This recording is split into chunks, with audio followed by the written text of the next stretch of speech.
गरीब की जादुई किताब। एक गांव में एक लड़का रहता था। उस लड़के का नाम अजय था। अजय अपने गांव में अपने माता पिता के साथ रहता था। अजय के माता पिता बहुत गरीब थे। 2 वक्त की रोटी भी बहुत मुश्किल से मिल पाती थी। गांव के दूसरे बच्चों को देखकर अजय अपने माता पिता से कहा करता था कि मुझे भी इनके जैसे कपड़े और खिलौने चाहिए, परंतु उनके माता पिता के पास सिवाय उसको दिलासा देने के और कुछ नहीं था। अजय गांव के ही एक स्कूल में पढ़ने जाता था।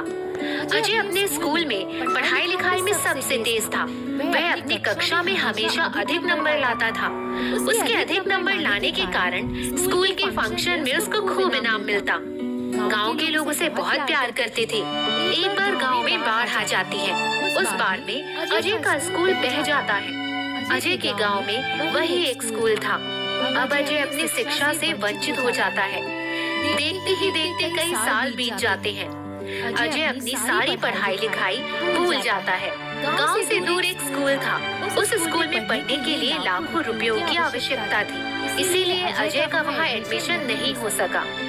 परंतु अजय के पिता उसको खूब पढ़ाना चाहते थे, इसीलिए अजय के पिता ने अपने सारे खेत बेचकर अजय का एडमिशन उस महंगे स्कूल में करवा दिया।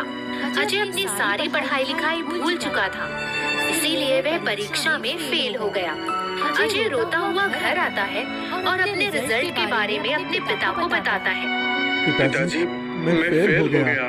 कोई बात नहीं बेटा, फेल पास लगा रहता है, अगली बार पास हो जाना। लेकिन अजय दोबारा भी फेल हो जाता है और अजय के पिता यह खबर सुनकर गुस्सा हो जाते हैं।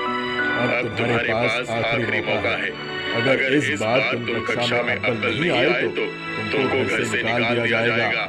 पापा, अगर आप लोग मुझे घर से निकाल देंगे तो मैं कहाँ जाऊंगा? तुमको जहाँ भी जाना है चले जाना, मगर लौट कर वापस घर नहीं आना।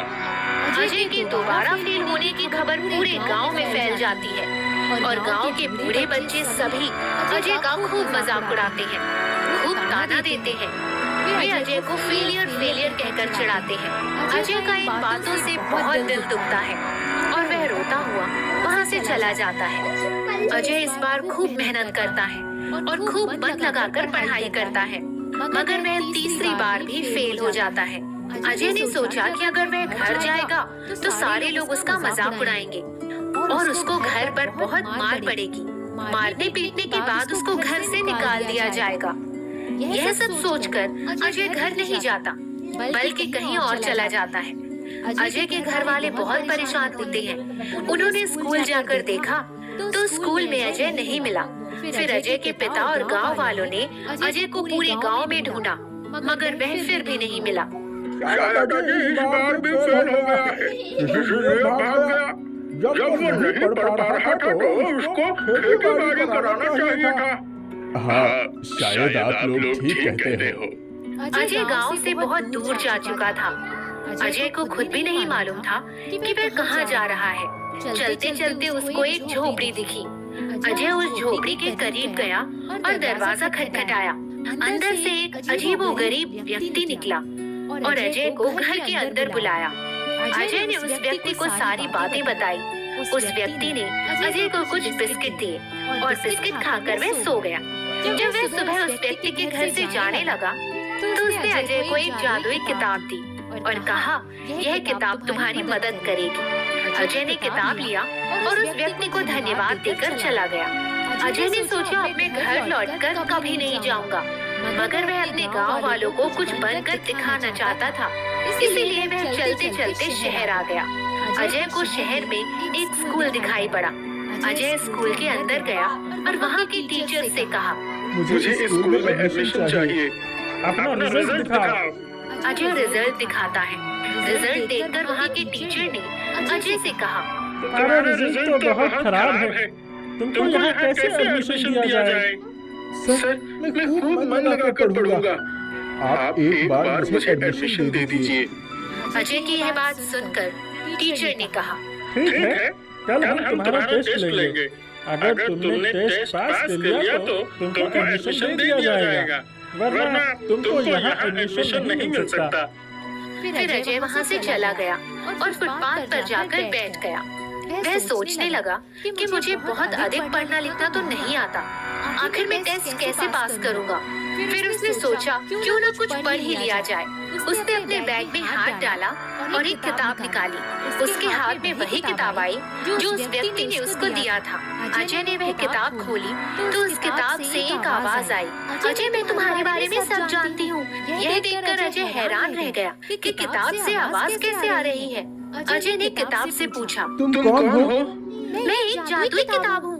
तुम मुझे कैसे जानती हो? जिसने तुमको ये किताब दिया है वो मेरे मालिक है और मेरे मालिक ने मुझे तुम्हारे बारे में सब कुछ बता दिया है। तुम मेरे लिए क्या कर सकती हो? मुझसे तुम जो सवाल पूछोगे मैं उसका उत्तर तुम्हें बता दूंगी। ए जादुई किताब, मुझे बताओ कि कल टेस्ट में क्या क्या पूछा जाएगा?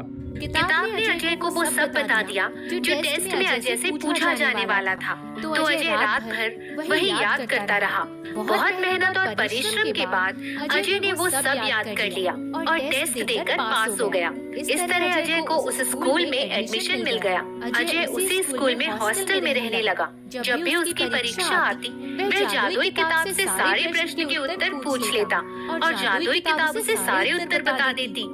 अजय उन सारे उत्तरों को बहुत ध्यान से पढ़ता और कई दिनों के परिश्रम के बाद वह सब कुछ याद कर लेता। इस तरह वह परीक्षा में सारे प्रश्नों का उत्तर देकर अव्वल नंबर से पास हो जाता और उसे क्लास में अव्वल आने के कारण बहुत सारे इनाम भी मिलते।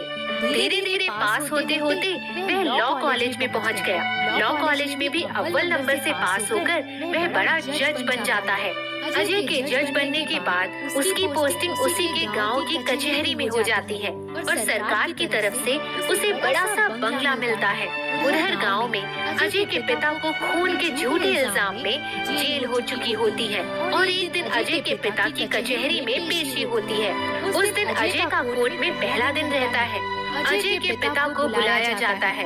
अजय अपने पिता को देखकर पहचान लेता है और उसकी आंखों से आंसू आ जाते हैं। लेकिन अजय का पिता अजय को नहीं पहचान पाता। मुकदमा शुरू होता है और अजय के पिता के खिलाफ एक भी सबूत नहीं मिलता। इसीलिए अजय अपने पिता को बाइज्जत बरी कर देता है। एक दिन के बाद अजय जज के कपड़ों में अपने घर जाता है। अजय के पिता और सारे गांव वाले उसको देखकर खड़े हो जाते हैं, परंतु कोई भी अजय को पहचान नहीं पाता। जज साहब, आप यहाँ क्यों आ गए? मुझे बुलवा लेते। आप लोगों ने मुझे नहीं पहचाना? अजय के पिता और गांव वाले कहते हैं, नहीं, आप कौन हैं? फिर अजय सबको अपनी कहानी सुनाता है। अजय की कहानी सुनकर सब हैरान हो जाते हैं और पिता रोते हुए अपने बेटे अजय को गले लगा लेता है। अजय अपने परिवार के साथ अपने बंगले में जाकर खुशी खुशी रहने लगता है।